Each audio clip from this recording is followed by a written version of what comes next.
ચશ્માની ખરીદી એક રસ્તામાંથી કરી મોણી કરાવી અમે કેવા લાગ્યા મિત્રો કોમેન્ટમાં જરૂર કહેજો.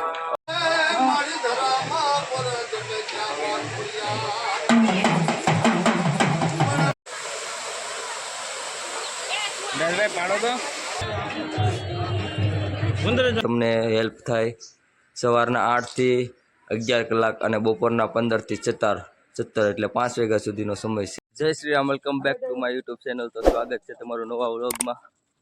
તો જો ભાઈ સવારના વાગી ગયા છે 4 વાગી ગયા છે અને હત્તાધારમાં અમે છીએ સવારે અને વનરાજ ને અમે લોકો હવે નીકળી ગયા છીએ જય ગિરનાર જુનાગઢ. તો અમે શિવરાત્રી આજે છે તો ભાઈ અહીંયા રાત રોકાણા હતા. અમે રાતે આવ્યા હતા અહીંયા હત્તાધાર આવ્યા હતા રાત રોકાણા અને અત્યારે 4 વાગ્યા છે. તો હવે જુનાગઢ જઈએ છીએ અને બધા જો અહીંયા બધું આવી રીતનું છે, બધા તૈયારી ચાલે છે.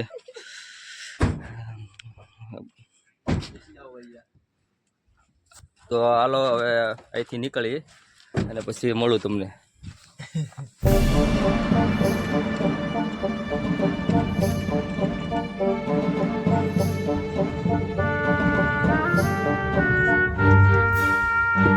તો ભાઈ અહીંયા રસ્તામાં હોલ્ટ કર્યો છે.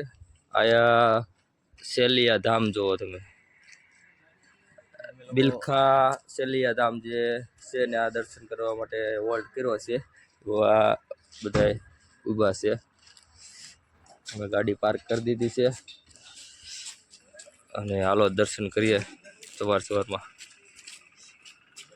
તો ભાઈ આ શેલિયાને જે ખાંડો થયો એનું મેન જો અહીંયા તમે જોઈ લો એક નજરથી. જો જે શેલિયાને જે ખાંડો હતો એ આપણે દર્શન કરવા માટે અહીંયા આવ્યા છે. તો એની આખી કહાણી તો અમને ખબર નથી. ભગવાને એની પરીક્ષા લેવા માટે આવ્યા હતા કે ભાઈ તમે મને ભાવતું ભોજન ખવડાવો. તો એના માતા પિતા એના છોકરાને ખાણીને ખવડાવી દીધો હતો. બરોબર, આ છે આ છે સનાતન ધર્મ અને આ છે માતા પિતાનો પ્રેમ ભક્ત. જો આવું કાંક છે. જો બધું આવું દર્શન કરી લ્યો ભાઈ. હાલો મિત્રો, તો ભાઈ આપણે અહીંયા જો આવી રીતના કાંક ગાડીમાં તૈયાર થઈ ગયા છીએ અને અહીંયા જો બારોબાર હાવ પાર્કિંગ કરી છે ગાડી. કારણ કે અંદર અમુક પાર્કિંગ એ ફૂલ થઈ ગયેલા છે. અમે જે પાર્ક સરકારશ્રીએ આપણે જે પાર્કની સુવિધા આપી છે તેમાં અમુક પાર્ક ફૂલ થઈ ગયા છે અને રસ્તા પણ ક્લોઝ કરી નાખ્યા છે. તો અહીંયા બધા અમે રસ્તામાં પાર્ક એટલે રસ્તામાં નહીં સાઈડમાં પાર્ક કરી દીધી છે. ને જુઓ આ બધા તૈયાર થઈ ગયા છે. નડતરરૂપ ન થાય એ રીતે પાર્ક આ કોઈને નડતરરૂપ ન થાય. અને તો ભાઈ નાસ્તો અમે કરી દીધો પણ કાંઈ નાસ્તામાં કાંઈ લીધું નહીં, ભૂલાઈ ગયું. ને અત્યારે રિક્ષામાં બેસી ગયા છીએ જોવા બધા. ને આગળ હવે ત્યાંથી તમને બતાવો આગળ જવું છે એ આપણે ત્યાંથી હાલીને જવાનું થાય. દરવાજા ગેટ સુધી જ છે રિક્ષા થાય. બરોબર, અને આ ચશ્માની ખરીદી એક રસ્તામાંથી કરી મોણી કરાવી અમે કેવા લાગ્યા મિત્રો કોમેન્ટમાં જરૂર કહેજો.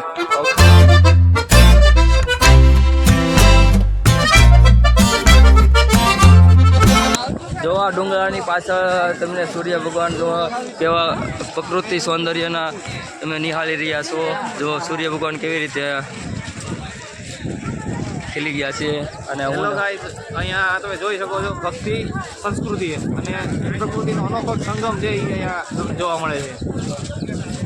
જુઓ તમે સનાતનીઓનો એક ઉત્સાહ છે, કેવો એક પ્રકારનો ઉત્સાહ છે એ જોવા મળે છે. કોઈક રાતે પગપાળા ચડ્યા હોય અને કોઈ અત્યારે વહેલા ઉઠીને આવ્યા હોય એટલે એક પ્રકારનો જોશ બધાના અંદર ફૂલ અત્યારે છે. જય ગિરનારી, જય ગિરનારી. તો અમે દામોકુંડ નરસિંહ મહેતા જે અહીંયા સ્નાન કરવા આવતા તે જુનાગઢનું અહીંયા દામોકુંડ જુઓ તમે. તો અમે પણ અહીંયા જોવા માટે આવ્યા છીએ દામોકુંડમાં. વનરાજભાઈ આપણે અહીંયા દામોકુંડ દામોદર કુંડ મહત્વ છે સ્નાનનું. સમજ્યા?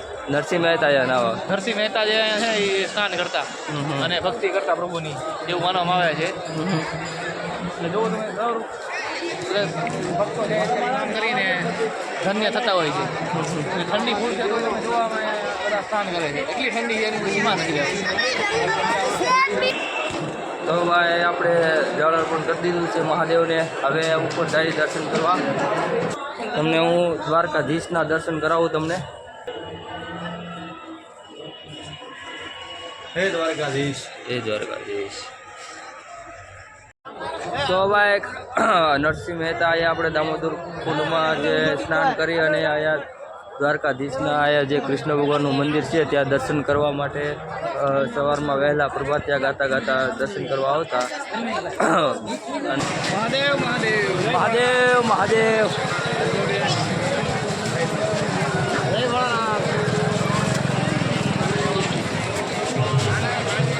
હાલો મિત્રો, હવે હું તમને અહીંયા સંતો મહંતોના દર્શન કરાવીશ.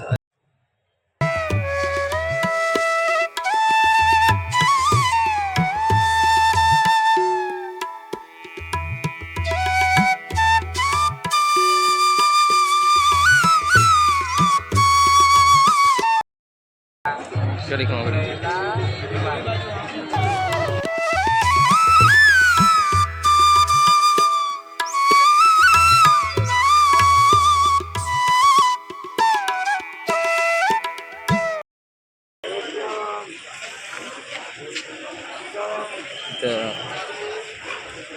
જોજો અહીંયા આપણે તમે 4 જણા ભાઈઓ હતો.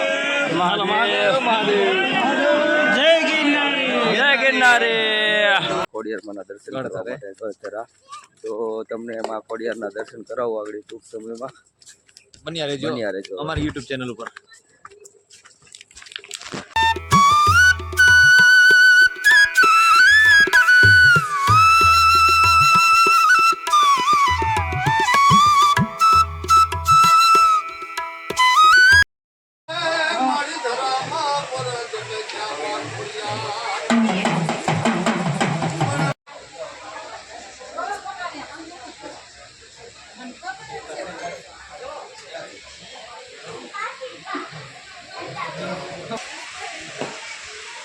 આ જે માનું પ્રાચીન મંદિર છે ગળધરા માં ખોડિયાર.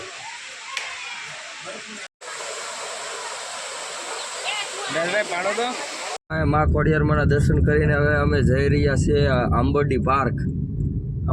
ક્યાં છે ભાઈ? તો આવી ગયા છીએ સફારી પાર્કમાં. જો આ નજારો તમે.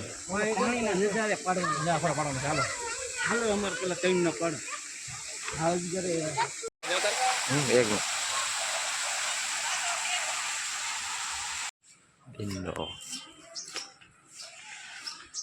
જો આયા આવ્યા છે તો હજી બંધ થઈ ગયું છે. 5:30 વાગ્યા છે એટલે એનો સમય છે હું તમને બતાવું. તમે આવો એટલે તમને હેલ્પ થાય. સવારના 8 થી 11 કલાક અને બપોરના 15 થી 17 એટલે 5 વાગ્યા સુધીનો સમય છે. જો આ સ્ક્રીનશોટ પાડીને તમે જોઈ શકો છો. સફારી પાર્કમાં તમારે ગમે ત્યારે આવવું હોય તો આ તમને હેલ્પફુલ થશે. અત્યારે 5:30 બંધ થઈ ગયું છે. તો આ ભાઈ પરિચય કેન્દ્ર છે. જો આ પરિચય કેન્દ્ર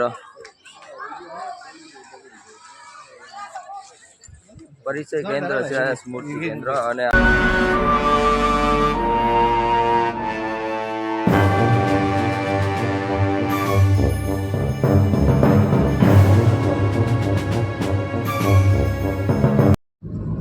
હા તો ભાઈ હવે આપણે રાકેશભાઈની તબિયત વધારે થોડી ખરાબ થતી જાય છે એટલે અને આપણે જોયો છો દિવસ આથમી ગયો છે અને અમે ઘર તરફ પ્રયાણ કર્યું છે અને હવે રાત્રિ ભોજન પણ ઘરે સાત્વિક ભોજન લઈશું કારણ કે બધા ફૂલ થાકી ગયા છે.